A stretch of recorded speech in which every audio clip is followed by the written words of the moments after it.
trop miné. Pourquoi? Ils ont français trop, français. On peut imaginer que ma sorcière, c'est dans la carte. Mais ma casse dans la salon. Amen. Oh, amen. Si tu as un peu, tu peux dire que tu es un peu, mais ceux qui ont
zina leo yoka bakomba kutana nango bakotumie volonté boni bakomba kutana nango eza lokola motu moko asetege église ya 10 ans amen ya 10 ans maintenant biso yo bakomba kutana nango soki azalaki na nzambe te mais omoni ebo ya vi te omoni ya vi te maintenant biso yo ke yo okroche na nzambe na papa na biso na biso okozala jamais aussi bakokoka yo te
Que Dieu te bénisse. J'étais en train de demander à Dieu de bénir quelqu'un ce soir. Alors que j'étais en train de dire que Dieu te bénisse, c'est une demande que j'introduis au trône pour que Dieu se souvienne de toi. Vous savez, pendant cette semaine, c'est inaugure un miracle. Alléluia. Fini la vie de plagiat. Fini la vie de copie confort. Fini les malédictions héréditaires. Fini le cycle infernal. Fini non, on peut sortir d'une même mère, d'un même père, mais avoir des destinées différentes. Alléluia. C'est ce que nous sommes en train de célébrer. Vous savez, la nuit, j'étais en prière ici. Dieu m'a donné une illustration d'inaugurer un miracle. C'était hors de ce que je pouvais imaginer. Inaugurer un miracle, c'est aussi une question de foi. Mais une foi au-delà des grains de s'élever. Pour déplacer une montagne, tu as besoin d'une foi à la mesure d'un grain de sénévé. Mais pour inaugurer un miracle, il faut une grande foi. Inaugurer un miracle, c'est commencer quelque chose qui n'a jamais existé. Depuis le lundi, je vous donne des exemples parce que moi je ne prêche pas. Je vous ai dit que quelqu'un comme Sarah, exemple facilité à vous avoir la foi et à Abraham. Naba Sarah. Pour Sarah, un exemple. Tu peux condamner Ève aujourd'hui. Ève derrière elle n'avait aucun exemple pour s'inspirer. Sarah n'avait jamais appris dans sa vie qu'une femme au-delà de la ménopause avait enfanté quelque part. Tout ce dont le monde a besoin, il y en a pour l'attirer. Sarah a regardé, les anges sont venus, elle a entendu et elle a ri. Parce que dans sa tête, elle ne pouvait jamais imaginer pareil.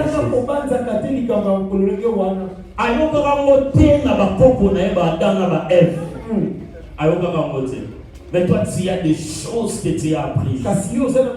Inaugurer un miracle, va dans le Nouveau Testament.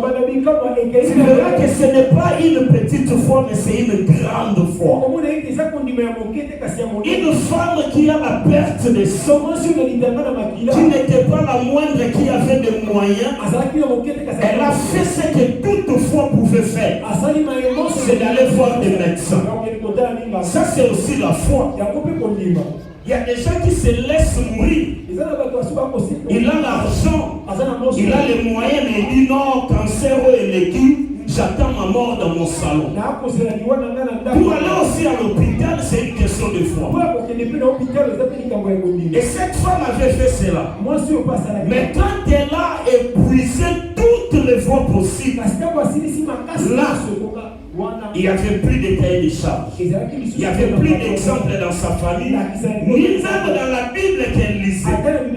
J'imagine que la Bible jusque-là s'était arrêtée avant le chapitre où on a parlé de cette femme. Elle n'avait jamais appris que toucher le pan d'une robe pouvait apporter un miracle.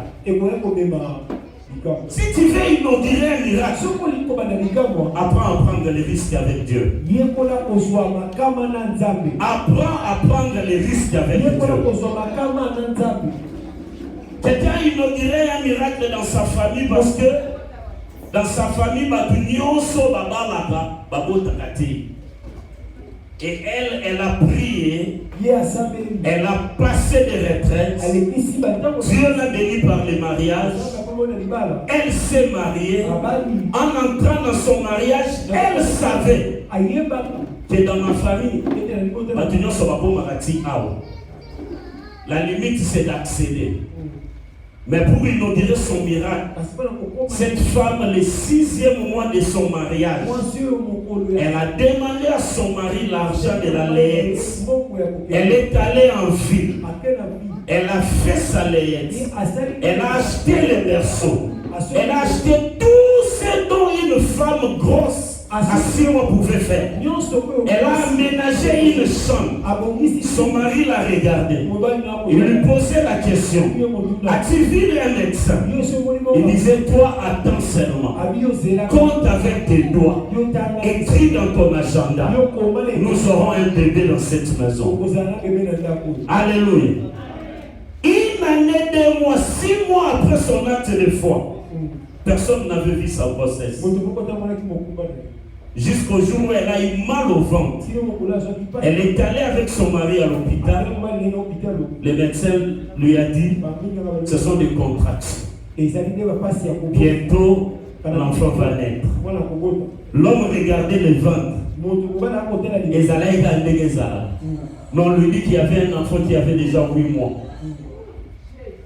Et depuis ce jour-là, dans cette famille, tous ceux qui sont nés après, tous ceux qui se sont mariés après, ont eu au moins un témoignage. Un exemple pour s'approcher. Il nous dit un miracle. Tu peux arrêter un cycle infernal. Moi, j'ai inauguré un miracle dans ma vie. Toute ma famille. Arrivé en 4e des humanités, soit on est en grossesse, soit on est en grosse. Et moi j'arrive en 4e des humanités. Succès Bassi, diable aïe, à côté à Vani, à Biba Soukata. Mais je connais le Seigneur en 4e année. Ma prière de tous les jours, c'était donner un sourire à cette veuve. Qui savait, la gardienne de la poteuse, c'est là où il y a vraiment son côté. Il y a gauche ou bien à droite. Mais j'étais passé en 5e année. 5e année, c'est devenu pire. J'ai appris à gêner en 5e année des humanités. J'avais un ami qui me disait: mais la tamaï, c'est au milieu maï au sac. Mais il fallait une grande foi pour déplacer une loi établie dans la famille. Je suis marié. J'ai petit succès. 4e de ma famille. Plus personne après moi n'a connu cette malédiction. Tu peux aussi arrêter. Tu peux aussi ouvrir. Il y a des choses que seul toi tu peux faire. Ceux qui ont salé au de la famille au salamate. Ils ont beaucoup ils ont notice. Il nous dit un miracle fait dire: je suis un homme, une femme particulière. Ne compare pas ta vie à ton père. Ton père a eu sa vie. Il a eu son ADN d'abord, qui est différent de ton ADN. Vous pouvez être des jumeaux, mais chacun aura son ADN. Chacun aura sa destinée. Et chacun aura un ciseau pour inaugurer ce qui n'est jamais arrivé dans sa famille. Pour inaugurer ce qui n'est jamais arrivé là où tu vis. Est-ce que tu peux acclamer le Seigneur? Tu es là pour inaugurer un miracle. Par un acte, par un signe. Je ne sais pas ce que ta foi va te pousser à faire ce soir. Pour cette femme, elle avait dit: j'ai tout perdu. Mais je ne peux pas arriver. Mais si on a la main peut toucher. Je ne peux le parler. Mais ma main au moins peut toucher son habit. Et il faudra toucher. Elle a inauguré un miracle. Le lot pour moi au thé. Nazo sambe na nzambo longwa na sebo au thé. Sans que votre papa doit mettre le solo dans le rôle à Josué. Le rôle à Abraham. Tu n'es pas venu pour passer sur la terre inaperçue. Ça va te bouffer si là, va mettre dans le solo dans la montée. Dans la famille. Mais tu as la famille, la maison, mon tomorrow. À Koufata, mais ça sera toujours présent dans mes baba. Si tu réalises vrai, c'est lui qui avait commencé cette histoire-là dans votre famille. Ma prière est que tu sois cela. Que tu sois les Josué de ta famille. Que tu sois les Sarah. La famille de Sarah va avoir la même chose de réalité. Comme il y a Sarah, avec la double ménopause. Mabota. Sois la référence de ta famille. Ce soir, nous ouvrons un homme de Dieu merveilleux qui va nous parler de la part du Seigneur en plein de mots avec expérience. Amen. Alléluia. Est-ce que tu es avec moi? Il n'est plus à présenter, mais il est venu aujourd'hui pour la première fois avec sa femme. Maman Gigi va se lever, nous acclamons le Seigneur, nous l'accueillons dans la joie. Que le Seigneur vous bénisse. Elle est prophétesse de l'Éternel. Elle voit et elle parle de la part du Seigneur. Que Dieu vous bénisse, maman. Nous vous accueillons dans la joie. Celui qui va nous parler, c'est quelqu'un qui a de l'importance, beaucoup de valeur et d'estime pour moi. Je l'aime beaucoup parce que si je suis dans ces choses, il est la première personne qui m'a donné une Bible. Il ne m'a pas en fait, mais m'a donné l'occasion d'ouvrir une Bible et de parler. Alors que je n'avais aucune formation, même pas les enseignements de base. Mais il avait pris en moi. Il fut mon encadreur, il fut mon pasteur. Il m'a conduit dans les pas du Seigneur. Il me connaissait avant que je ne reçoive le Seigneur. Et nous nous sommes retrouvés quelque part où moi je ne pouvais parler. C'était dans une parcelle où j'avais des copies. Lui il le savait, moi je ne le savais pas.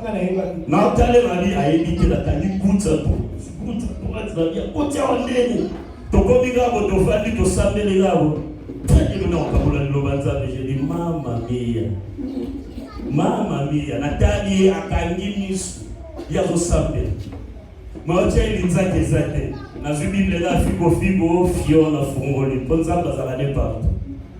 La tombée dans Romains chapitre 1er verset 16 à 18. J'ai lu et j'ai commencé à parler. Alors que je parlais, lui s'est levé. Il disait Alléluia. Jésus est Dieu. Il commençait à louer le Seigneur. Et où tu as? Et depuis ces jours-là, les choses sont parties. Il a parlé de cette œuvre il y a des années et des années. Il m'appelait chez lui, on parlait. Il ne me disait pas ce que le Seigneur lui disait. Il me posait toujours la question, comment ça va avec Dieu? Qu'est-ce que Dieu t'a dit? Je lui disais, non, rien, ça va, je prie bien. Je prie bien, je continue bien.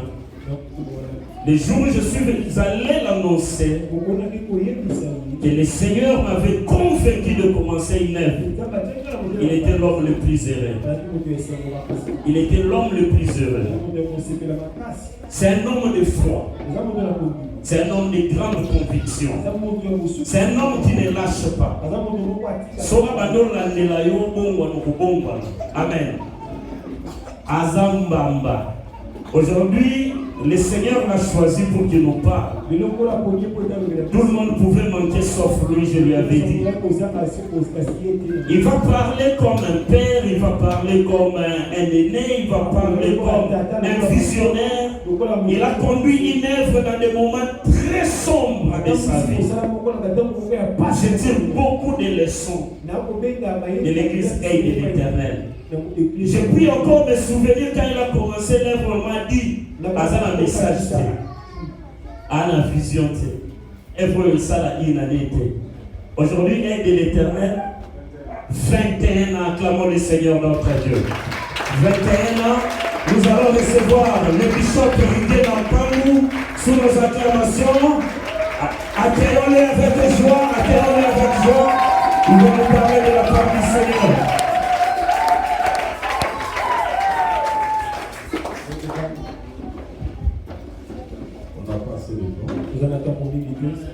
Alléluia. Puisque nous sommes en pleine célébration, nous voulons laisser la place aux adorateurs. Au chant pour nous aider à célébrer cette journée.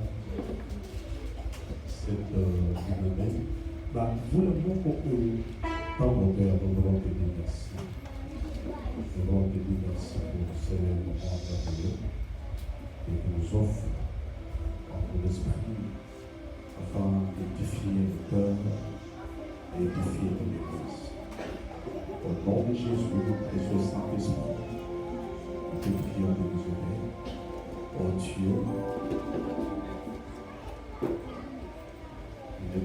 serons enseignés par Dieu, que nous soyons enseignés à faire par la parole. Nous en avons de conséquentiver à l'obéissance de la parole de Jésus-Christ. Seul dans mon Christ nous sommes revenus, enseignement au nom de Jésus. Amen. Amen. Nous ouvrons dans Genèse chapitre 9. Genèse chapitre 9. Je souhaiterais que tu écrives quelque chose par rapport à cette affaire. Peut-être que ça peut nous aider dans les jours à venir. Peut-être que tu as un ministère que tu ne sais pas.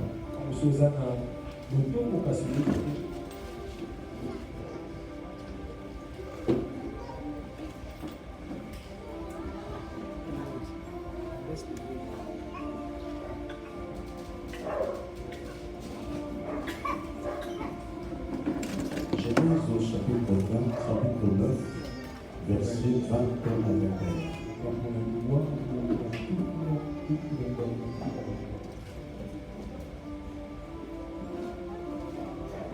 Nous lisons dans le nom de Jésus, si nous pouvons le lire et respecter l'autorité suprême qui est la parole de Dieu.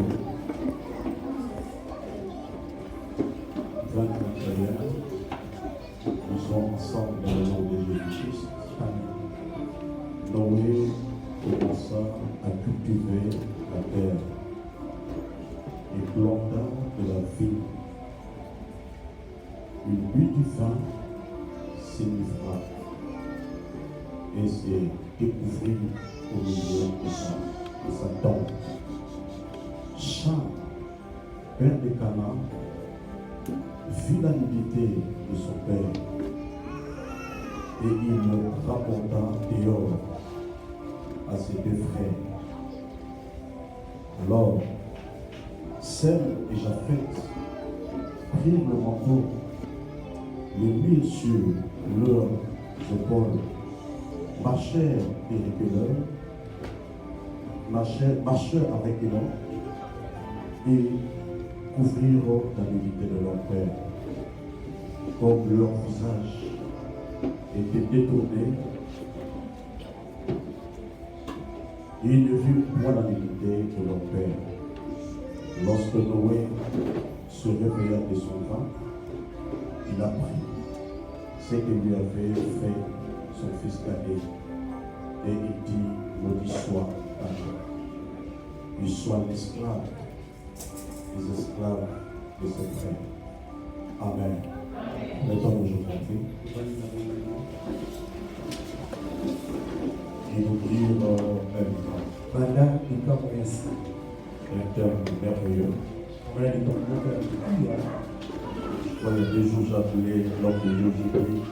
Donc un thème là, essaie de m'aider un peu. Alléluia. Voilà un peu ma pensée, et puis en fait c'est clair. Et pendant que j'ai vraiment beaucoup prié pour ces moments, le Seigneur m'a placé ces enseignements de partager avec vous. Peut-être que nous aurons 6 ou 8 ou 10 points, je ne sais pas, à partager ce soir. Noé, pour la première fois de sa vie, il va découvrir quelque chose d'étonnant. Il est la première personne à planter la vie. Et la première personne à boire le vin. Alléluia. La Bible dit, Noé commença à planter la vigne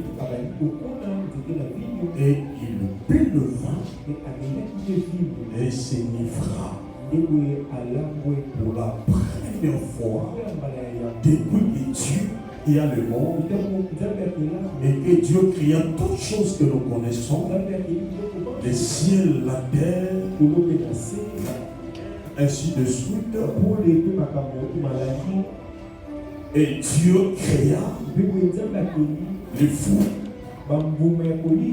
Et parmi les fruits, Noé l'a pour cultiver. Ici, ce n'est pas Dieu qui a cultivé. C'est Noé qui cultiva. C'est Noé qui est pour la première fois un fruit miraculeux. Moi, je crois, pendant ces réunions, le Seigneur, par sa grâce, il va aider quelqu'un parmi nous à créer quelque chose du jamais vu, du jamais entendu, du jamais touché, pour la première depuis l'histoire du monde a commencé. Il y a encore quelqu'un comme Noé pour créer, cultiver, à la libos, pendant Zamba qui est là, Mokili Naye, Zamba Lonakate, à quel âge mais balobi Noé aye kolona mala liboso tikazamba sunga mutu moko apika ngolu ya Nzambe. Alléluia. Inaugura les miracles de Dieu na famille na yo, na balabala yo kota, na entreprise au salaka, je ne sais pas le kolotangaka, na université, mutu moko a créé formule. Mais l'université, oh mon Dieu. Mais étudiant n'a sali et l'okol. Étudiant n'a sali en on formule. On met aïe. Aïe pas tout bon bas. À vous expliquer. Professeur, c'est simple. H-O, Y-X et Persinoïe. Ça va Persinoïe, ils ont fait ça mal. So que pesi mai to bimisi o seche pesi kisi o bana ni bose sana pana yo esa ma pana yo haleluya bana ni bose to mona na quartier makamba boye nana ko salango dans une année basala église boye yango ya 5 ans to ya 4 ans yango ya 10 ans to ya 6 ans haleluya c'est possible que yo à cause de mon livre, on a jamais fait 4 na yo. Ok là, et l'homme est sika. Papa tu vas l'obéir yango, tu vas tanga yango, tu vas couper sa combo ensemble. Parce que le là na yo, tout le monde est là pour son les salami. Na 4 famille, na 4 entreprises banda et banda. Quand yo compte l'entreprise, pas sur les changements. Pas sur les changements. Depuis l'entreprise. Attends, bien que côté l'entreprise, il y a ce gars-là. À ce moment-là, chantier. Donc, on peut le rater. Alléluia. Aïe, na famus. Aïe, na fasika. Alléluia. Pour la première fois. Alléluia. Oui. Va y couper ça. Alléluia. Ça, c'est le premier point. Deuxième point. Écoutez. La Bible dit, le Seigneur, je vous dis, il a pris le repartiment comme un cobaye.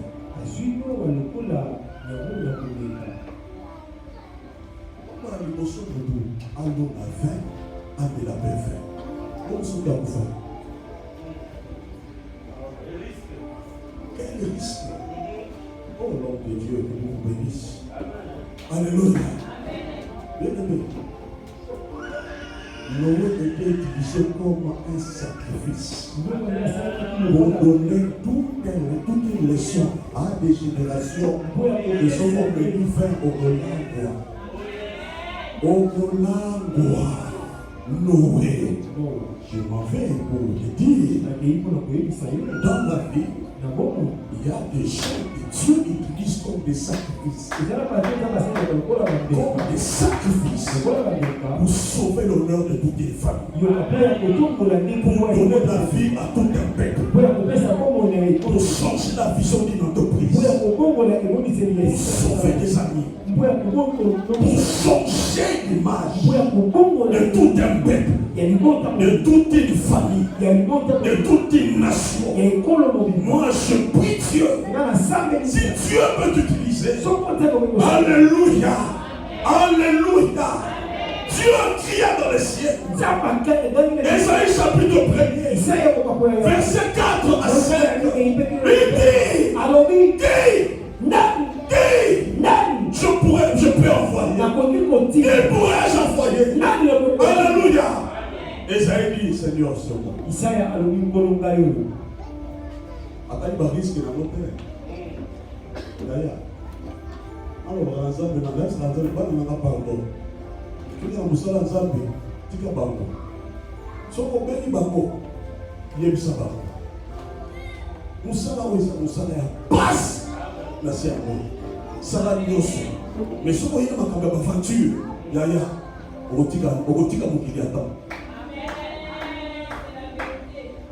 Alléluia. Nakamo kata mususu. Bana na biso alula na biso.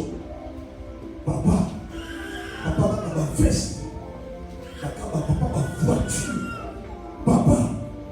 Mais c'est parce que Dieu nous a fait la bonne chose de bâtir. Alléluia. Nous sommes débattés. Alléluia. Moi, je ne suis pas dans l'église. Alors, papa, je ne sais pas comment on va. Même si moi, je ne sais pas comment on va. Il y a pas de la somme à la naïve. Il va pas ça. Mais votre pasteur est parmi les gens qui me connaissent. Je vous dis la vérité. Il y a des fois sur la scène, on va bien appeler papa, il y a rien aussi. Alléluia. Si vous avez frappé à moi, vous avez nous l'amour. On va faire ça. Alléluia. Alléluia. Après si on dit ça, après si on dit ça, après si on fait, on a fait ça, on a traité, on a traité, on a alléluia. Il y a des gens dans le souci. Vous allez comprendre Dieu. Vous allez nous avoir l'ogaté. Il va couper dans la Bissana. Il va couper dans la Kinshasa. Il va couper dans la Bande. Et il y a son abisso. Il y a $50. Mais sa bisso, comment il y a été ailleurs? Comment il y a été? Il m'a dit. Le bon ensuite, nous allons gagner. Donc, il y a une nous avons appliqué ça dans la Dieu peut t'utiliser comme un copain pour sauver des familles. Parce que mon en fait, il est des Katinayo. Et ça, mon loup, et ça, Katinayo. Il y a des occasions. Comment il y a Katinayo? On va ensemble.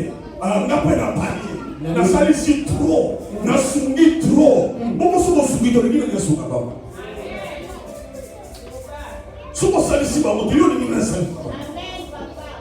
C'est Dieu qui t'a placé pour soutenir ta famille, pour bénir ta famille. C'est une bénédiction. Maman n'a pas besoin de couper. 2 jours avant, à Béninga, il y a un dealer. Ça, on ne peut pas parler.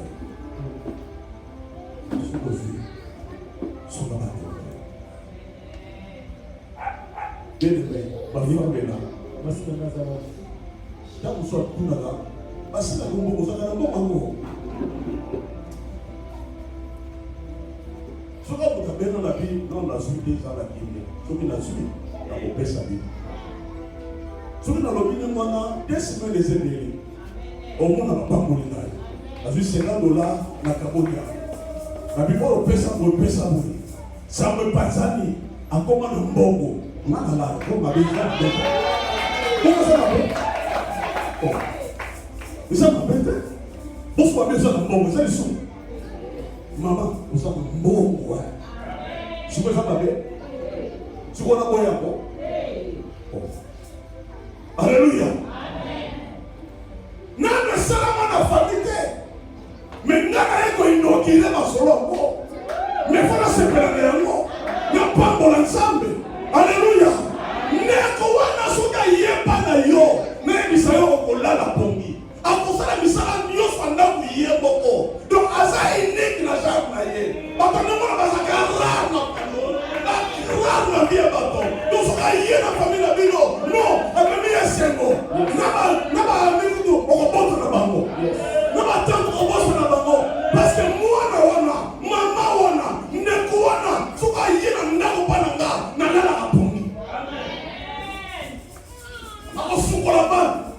akobongisa ndako, akosoigner ndako. Alléluia. Akawanza lambi. Ah, tika ezala yo ndeko na nga. Ezala yo. Oh, soki ozosangola moto akota hôpital, azalaka te. Soki ayoki, azoka pongi te. Atako ya te, bakotinda quelque chose.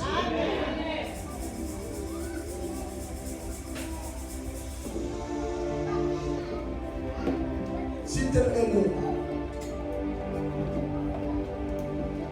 et la pensée de Dieu, et tu souffres, et que tu en souffres pour des raisons de paix, pour des raisons d'amour, faites-les. Faites-les.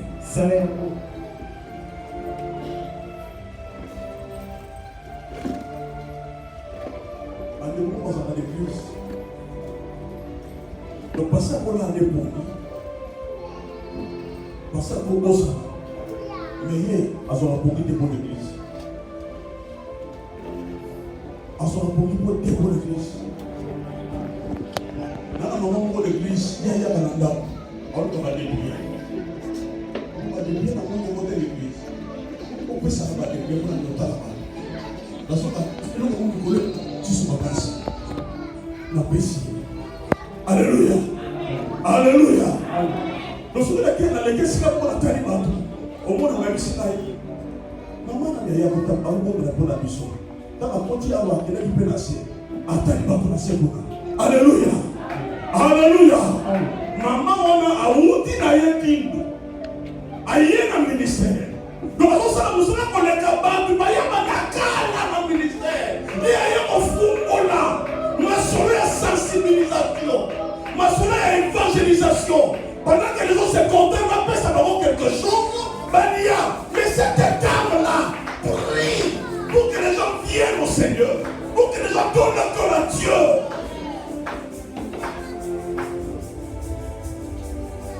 Si tu peux comprendre, ton terme spirituel, la récompense. De la récompense. Une personne va cambier ensemble. Une personne va s'aller ensemble. On n'y a pas côté, on n'y a pas tombola, on n'y a pas témoigné, ça va donner rien. Ça ne peut que d'apporter de l'orgueil et de l'orgueil spirituel. Détruit.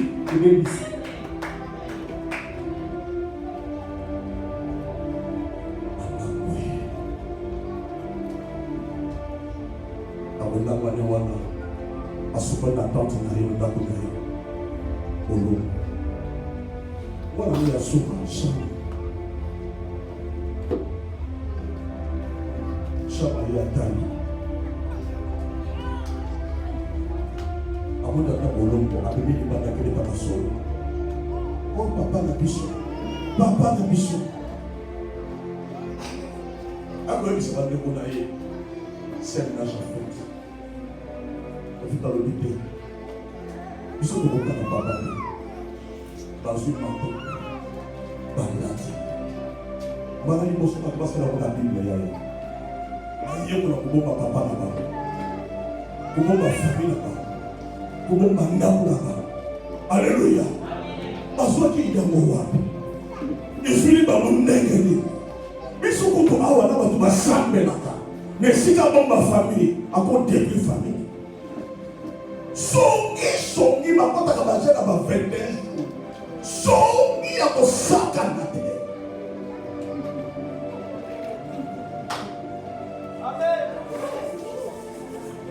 Nous avons là des types, des sortes de secteurs. Nous avons le balai dans ma salle. Ou encore, des types ou des sortes des enfants issus dans une même famille. Baba yo moko boti.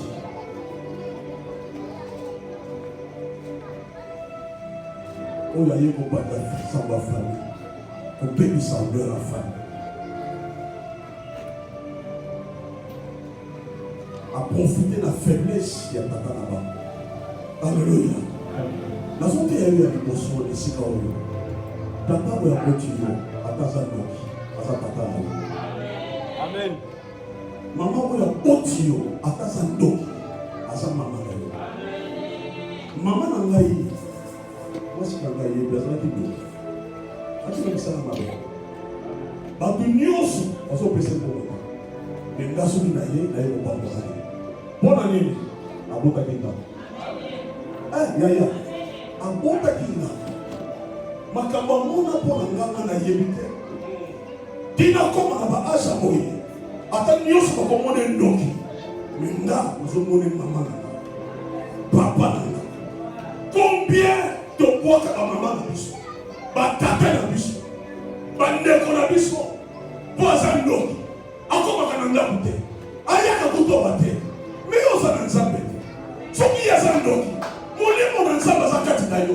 Aleki mulimo na yeki ndoki. Aka nikola mulimo na kindoki. Mais pona koni mateka yo. Mbana nosota na famba yekola. Baye bakake nguya nzambe. Eza nikola nguya kindoki. Yo ne baye ba wona sana yo. Oh mon Dieu. Que le Seigneur nous aide à inaugurer ça. Zamba sur la mise de ma mère.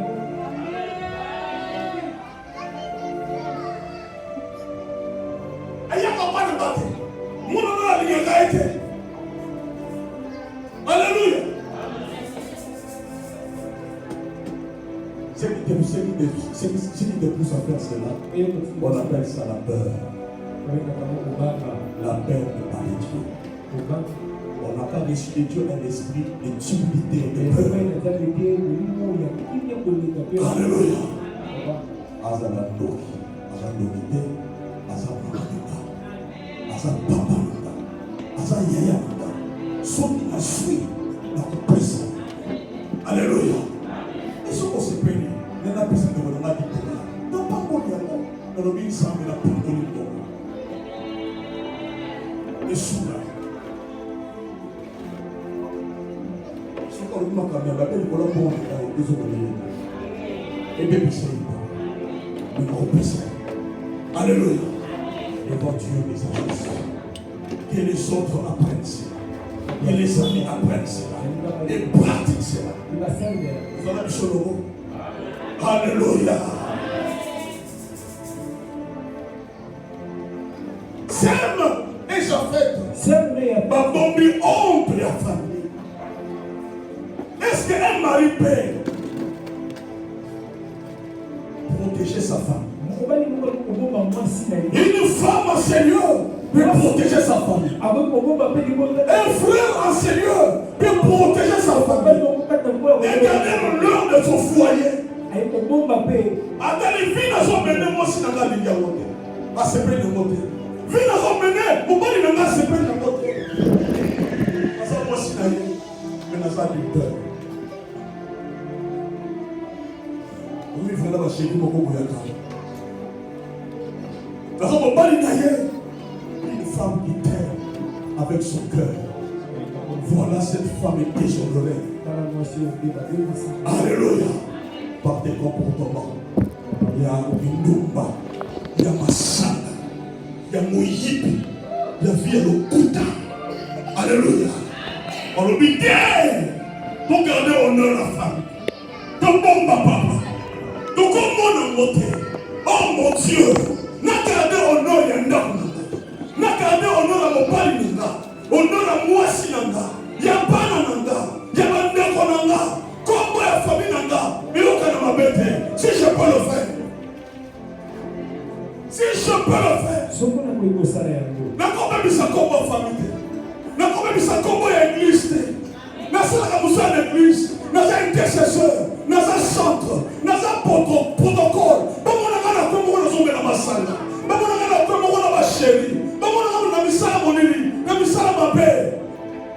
Ils ont mis ça en honneur de l'église. En même temps, honneur au pasteur là. Pasteur qui m'aime beaucoup. Mais je continue à lui décevoir. Par mes mauvaises conduites. Mauvaise conduite. Alléluia. Sème. Qu'est-ce qu'ils ont voulu? C'est protéger l'honneur de la famille. Est-ce que tu peux protéger l'honneur de ta famille? L'honneur de ton foyer. Alléluia. Au sein de la maison, le protocole, on doit continuer à retraite dans la chaîne de ma vie. Alléluia. C'est le monde qui a été dans la vie. Papa, ça m'a confondu avec les bonnes. Oui, ça m'a pas dit. A confondu à quoi? A confondu à mon église. A dit, papa, là, on va voir comment on a ça de la table.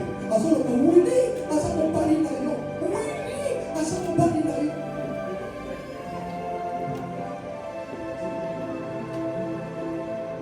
Souvent, on dit, on peut persévérer.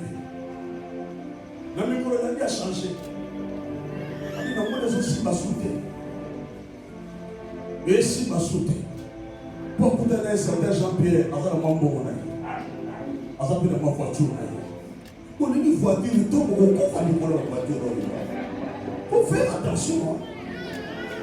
De toute façon, pas la voiture les apôtres. Alléluia. Alléluia. On n'y a pas mis pour faire du mal. On n'y a pas mis pour faire mon salaire. On n'y a pas mis pour atteindre le niveau. Garde ça. Protège ça. Il y a des choses à un certain âge. On ne le fait plus. On ne le fait plus. On ne le fait plus. Comment on a raisonné pour la soupe? La fin de l'ensemble dans les cafés. Ah! Donc ça là. On a pu sauter. Donc elle est contente son.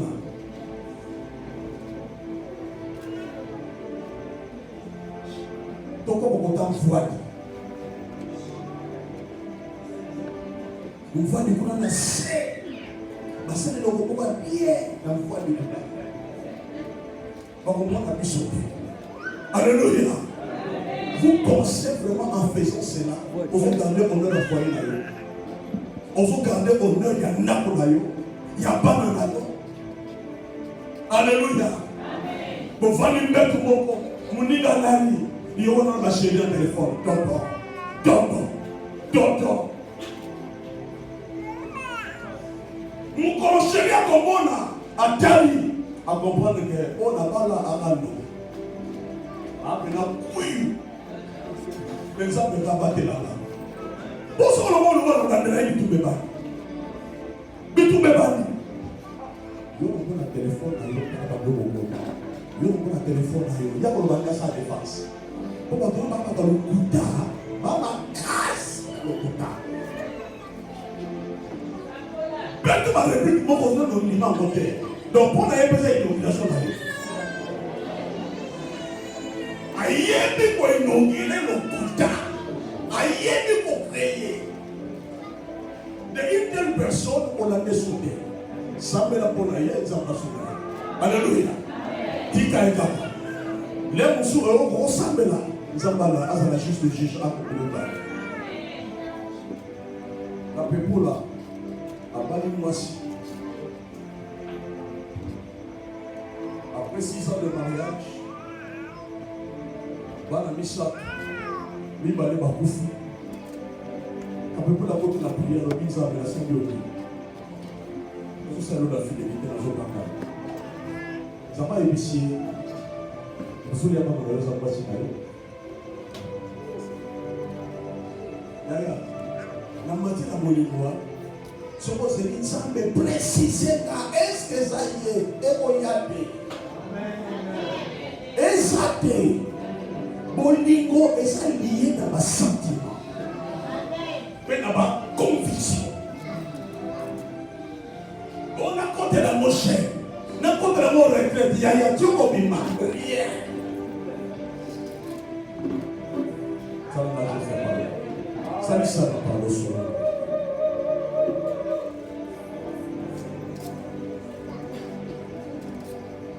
Alors, tout aille. 3 jours après de bénir, alors nous sommes devant l'Éternel. Oui, nous sommes devant l'Éternel, nous sommes devant l'Éternel. Nous sommes au quotidien à besoin. Nous avons été ici là-bas de parler de débat. Il y a seulement dans le quota. Alors nous avons seulement. Nous sommes chez nous. Nous sommes bébé. Pas de l'autre à la main. Pas de la terre. Bébé. Allez, bébé. Bébé. Yo, combien de choses à bébé? On lui dit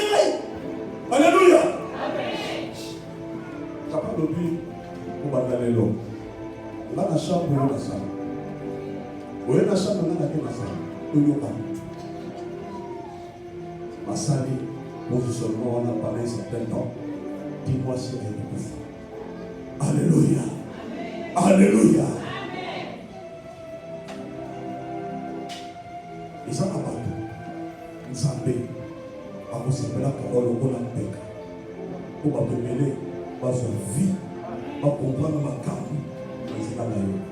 Si on va passer les choses, on va passer la carte, on va passer, assume mon carte, il y a un film. Contacter les amis. Et ça, on va pas lier dans les cartes. Lier dans mon nom, pour pas te payer, pas de besoin de témoignage. Pas de payer, pas de besoin de l'église, l'examen de ni membre. C'est deux types de serviteurs, deux types d'enfants. Ils sont dans nos familles. Ils sont dans l'église. Oh, à ça, on ne dit pas vous juger pasteur.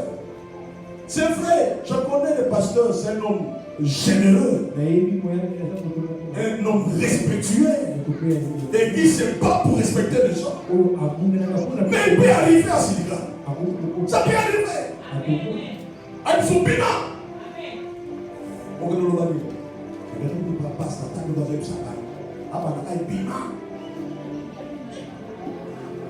Donc, pasteur a payé à sa master. Alléluia. Yaya. Tu vas faire quoi? Nous sommes camarades. Il y a quoi là? Donc, tu n'as jamais vous avez un master. Bolingo et quoi ça bichoté. Faites attention avec les hommes de Dieu. C'est chaud de feu. Alléluia. Atasa yaya nayo. Atasa lek nayo. Alléluia. Mais ça, homme de Dieu. Alléluia.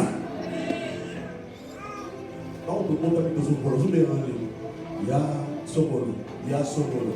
Mais quand on a commencé à faire frère, un peu plus de la police, je me suis pasteur. Si vous avez un bébé, mais tu n'as pas.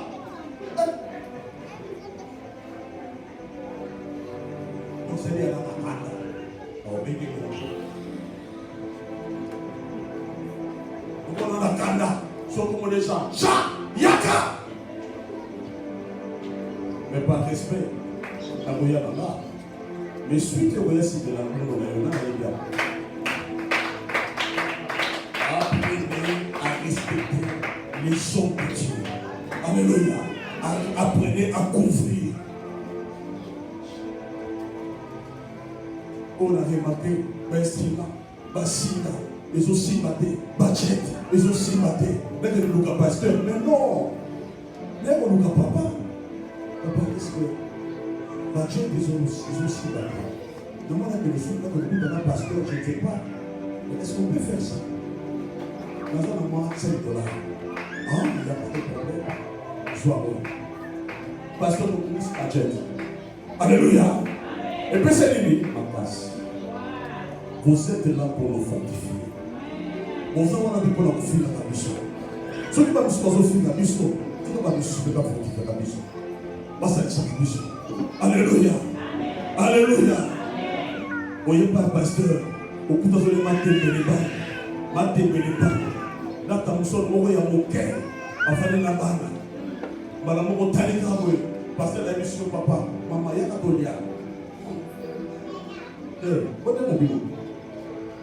C'est-à-dire que ton comportement de gens dans le fou dans le bain, donc il veut savoir. Alléluia. Ah, papa, on est la vie. On est la vie. On est la malade, quoi. On est pas pasteur. On est dit, on a une condition où on a c'est que pasteur a sa maudit. Il est convaincu. Dans la main, il va se dire. Comportement, il va salir beaucoup. Ça nous supérieur à mon pasteur à Zodia Bobo et ça lui passe. Alors, mais pasteur, alléluia. Maman m'a posé à l'église chaque mois, donc on est dans le 15 Ayaka, Nasaka, Losu, na sac ya simu na huile na enveloppe ayokotikela. Alléluia. Donc pourquoi on a fait les autres? Ça c'est un. Le deux, la confiance mariée. Est-ce que vous comprenez le roi? Jésus marchait avec une femme de distinction, soutenant son ministère. Mais Jésus avait quoi? La Bible dit il n'avait aucune beauté. Aucune beauté qui pouvait attirer les gens. Mais, partout, c'est là, nima que motoyo a ensemble. Tout sunga ministère. Tout sunga mosana. Batona basa. Le coup la scène. Le coup la chafette. Les gens sont là. Nous avons comme église dans l'éternité. Après pasteur, si je suis serviteur, si vous êtes un servant, je dois être dans l'église à temps. Donc pasteur a besoin à mon nom. À mon nom, si je peux compter sur le champ, mon cette sœur. Alléluia. Vous en avez sur le goût.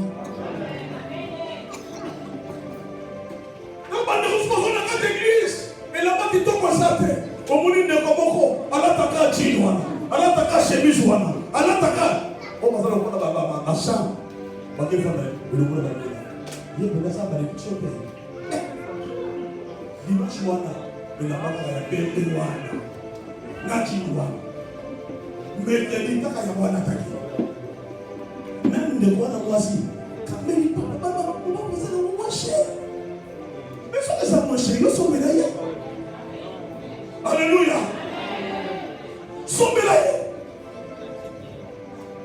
Donc je ne suis pas dans ma famille, je ne suis pas dans mon foyer, je ne suis pas dans l'église, je ne suis pas dans l'entreprise pour détruire l'entreprise. Mais je suis dans cette entreprise pour porter l'entreprise. Porter la pierre. La construction.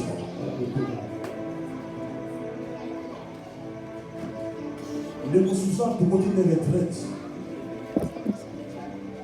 Les collègues comme ça, berger, à l'objet berger, Mazana il a pas de ce qu'on sait ça là.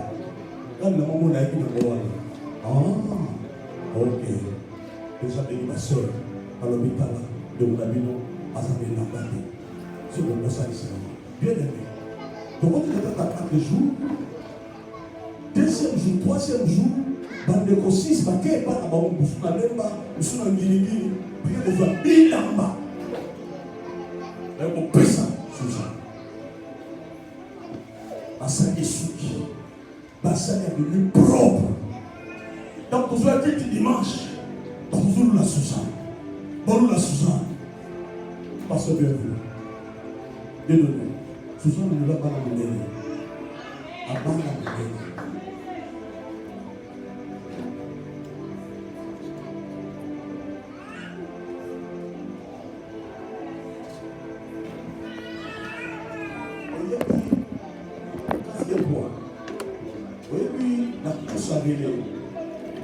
La course à relais, et ça, frère, quand tu es ma Bible, ça peut y aller. Je vais t'amener quoi? Souvent, on a fait un bon pour la part.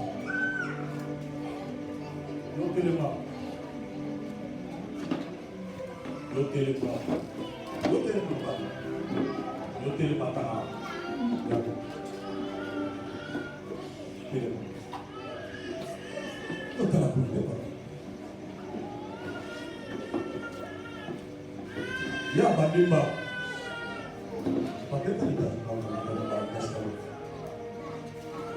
Aïe, il y a c'est quoi il y a dans mon endroit? Il m'a fait ça. Donc, il m'a fait ça. Il y a un gate na suka bagani. Beaucoup ça. Beaucoup ça. Mais ça va passer ma classe pour y aller à Gagné.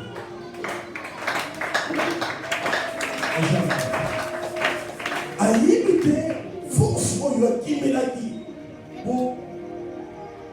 Et là, on peut me dire, hein? Si vous êtes à gagner, à quoi ça dit pas? amoni bango penda pamba ndenge tozwaka mingi bapasteur ntango ye na ministère okoti na vie ya prière oyoki parole okomi mateya plus tard batindokeli osambela mpo na motu osambeli nzambe abikisi balobi okomi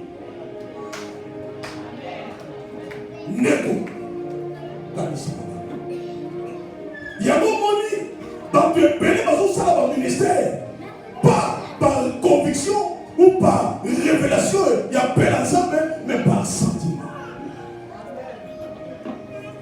yango mpe ezokende mosika te kufi mpo na nini azobosana before bato basala alleluya mpo toya kosambela toniata tapi oyo mosala esalami ya yo kokoyeba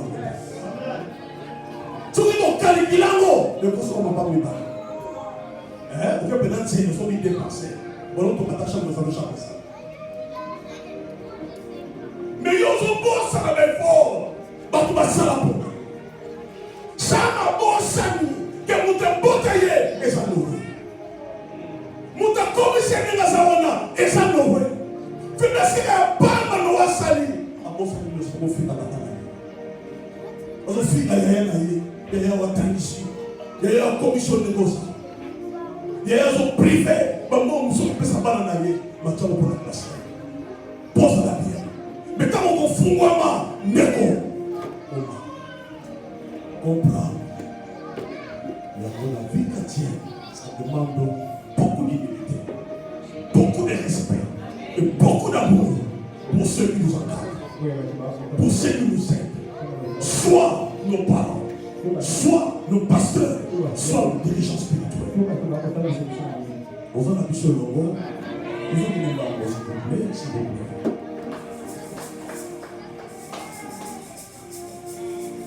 Merci, Papa. Merci. Oh, Dieu. Alléluia.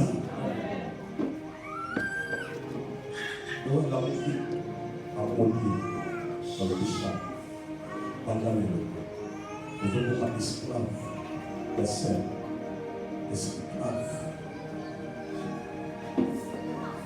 La jeune Chant à Boti, le Paboti. À Boti. On est comme les canons. Quand il n'y a pas abaissement, méprisé. Mais dans le but, moi, je suis Ghana, Africain de Ghana, à Bangola. Ça ne veut pas dire moi, à Bangola. Alléluia. Mais dans le but, bien quand on m'a maquillé, je crois que vous avez un exemple chapitre 3, verset 8. Dans le but, l'enfant était assiégé. À tout à l'heure, vous avez la bénédiction.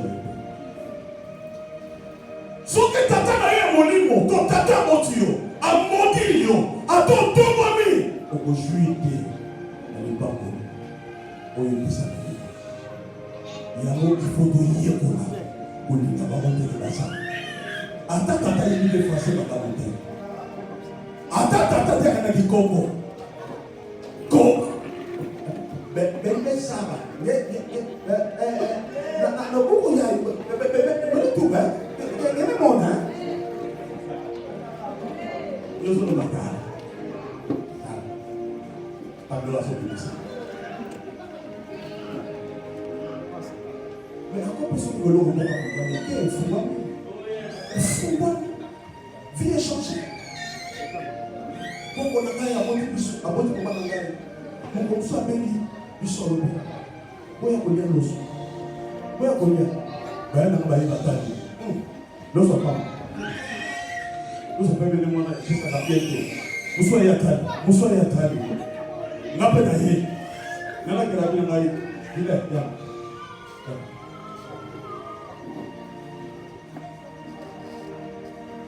Asa loso wa sosweza. Ego.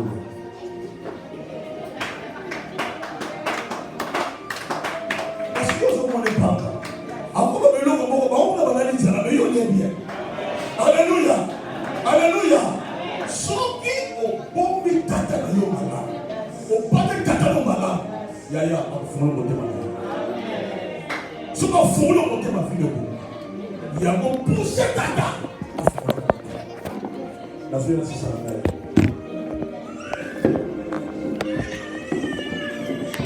Sixième point, je pense.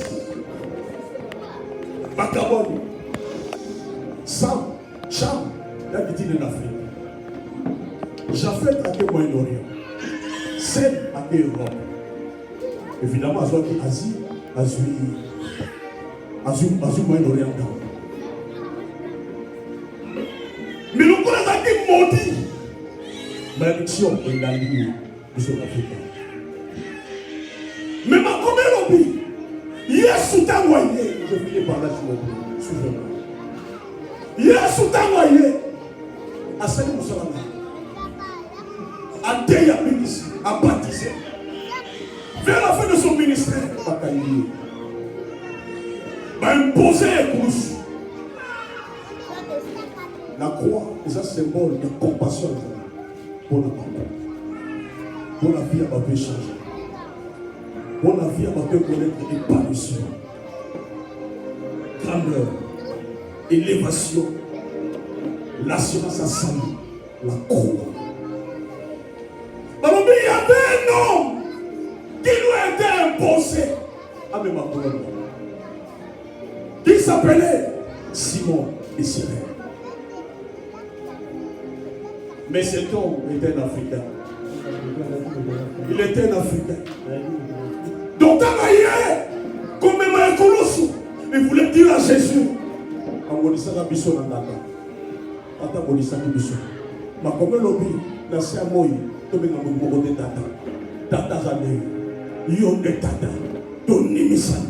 je voulais dire à quelqu'un, si quelque part on t'avait maudit, Jésus peut relever la côte. Jésus peut relever la côte. Jésus peut changer ta destinée. Jésus peut changer ton parcours. Jésus est vivant. Jésus est vivant. Le même Jésus qui utilise le pasteur de l'État, qui utilise Maman la Bissot. Patience. Il peut t'utiliser. Tu n'as pas envié les gens. Tu n'as pas envie la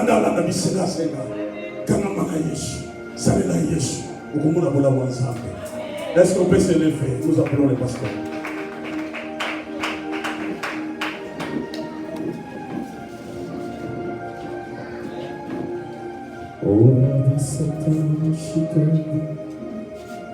Alléluia. Est-ce que tu te dirais un mot à Dieu? Jésus a racheté la malédiction pour que tu commences une nouvelle vie. Il a supporté la croix. Il a payé le prix. Il y a donc un point de condamnation pour tous ceux qui sont dans Jésus-Christ. Puisque tu as donné ta vie à Christ, il a racheté les lois établies de ta famille. Toute malédiction qui était sur toi, il l'a portée à la croix. Rien, plus rien ne peut réclamer ni revendiquer un droit sur ta vie. La croix t'a ouvert une nouvelle porte. La croix t'a donné une nouvelle opportunité de commencer. Les commentaires bibliques disent que la croix de Jésus a été placée au-dessus, à Golgotha, et derrière la croix c'était un vide. Plus rien ne pouvait exister après la croix. Alors que par son prix à la croix, il a rendu possible ce qui était impossible. Il te suffit de croire qu'il n'y a point d'impossibilité, que c'est possible, que ça peut commencer aussi par toi. Prie le Seigneur. Prie le Seigneur pour qu'il commence une nouvelle histoire avec toi ce soir. Dieu va inaugurer un temps nouveau dans ta vie. Le temps des choses que tes yeux n'ont jamais vues. Le temps des choses qui ne te sont jamais montées dans les cœurs. Le temps des surnaturels. Hier on nous a dit un miracle C'était quelque chose d'inexplicable. Là où tu manques d'explication, tu as besoin de miracle. Et puis le Seigneur, le Dieu de miracle, afin de faire un miracle pour toi ce soir. Prions le Seigneur. Tu es le Père, nous sanctifie. Tu es le Père de tout. Est-ce qu'on peut le chanter tous ensemble? Fils en eux, tu es Dieu, tu es Dieu. Tu remplis les cieux. Encore plus fort, nos mains sont levées. Elles sont levées. Nous voulons t'élever, t'adorer. Jésus t'adorer et te célébrer. Tu es le Père, nous sommes tes fils. Tu es le Père de tous ceux qui ont le Fils en eux. Tu es Dieu, Jésus, tu remplis le ciel. Alléluia. Lève ta voix, parle à Dieu. Parle à Dieu. C'est lui qui est capable d'ôter la malédiction de la famille. C'est lui qui est capable de commencer une chose avec toi ce soir. Notre Dieu nous a dit, il n'y avait personne avant Noé qui a eu à planter la vie. Noé a commencé. Il a commencé non seulement à planter, à les cultiver, mais aussi à vivre le fruit de ce qu'il avait planté. Dis à Dieu, c'est que je commençais, que j'arrive à vivre le fruit, que j'arrive à palper le résultat, que je ne limite pas en coup de route, que j'avance jusqu'à la fin. Nos mains sont levées, nous voulons t'élever, t'adorer, Jésus, t'adorer et te célébrer. Oh oui, tu es le Père, nous sommes tes fils. Tu es le Père de tout. Jésus, le Dieu de ma vie.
Alléluia, merci pour le temps de grâce. Alléluia. Il y a quelqu'un qui est béni ce soir. Si tu es béni, fais ça. Si tu es béni, fais ça. Alléluia. Alléluia. Est-ce qu'on a compris qu'on doit couvrir ce qui se passe dans notre famille? Alléluia. Alléluia. Pendant que l'homme de Dieu était en train de parler, le Seigneur m'a soufflé une chose. Papa, il était en train de me dire que le